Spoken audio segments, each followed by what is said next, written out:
بسم اللہ الرحمن الرحیم۔ السلام علیکم ورحمۃ اللہ وبرکاتہ۔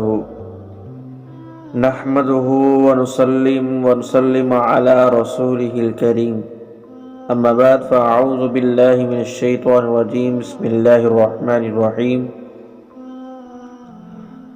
آپ صلی اللہ علیہ وسلم نے ارشاد فرمایا، قیامت والے دن آدمی لایا جائے گا اور آگ میں ڈال دیا جائے گا، اس کی انتڑیاں باہر نکل آئیں گی، وہ انہیں لے کر ایسے گھومے گا جیسے گدھا چکی کے ساتھ گھومتا ہے۔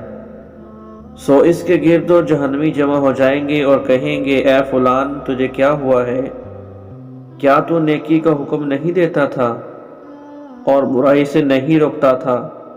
وہ کہے گا، ہاں یقیناً میں وہی ہوں، لیکن میرا حال یہ رہا کہ میں لوگوں کو تو نیکی کا حکم دیتا تھا لیکن خود عمل نہیں کرتا تھا، اور دوسروں کو تو برائی سے روکتا تھا لیکن خود کو ارتکاب کرتا تھا۔ اللہ ہم سب کو صراط المستقیم والے راستے پہ چلائے، ہماری آخرت اچھی کرے، ہمیں نیک انسان بنائے۔ اگر ہماری ویڈیو اچھی لگی ہو تو اس کو زیادہ سے زیادہ لائک شیئر کیجیے اور ہمارے چینل کو بھی سبسکرائب کیجیے۔ جزاکم اللہ خیرہ۔ اللہ آپ کو خوش رکھے، آمین ثم آمین۔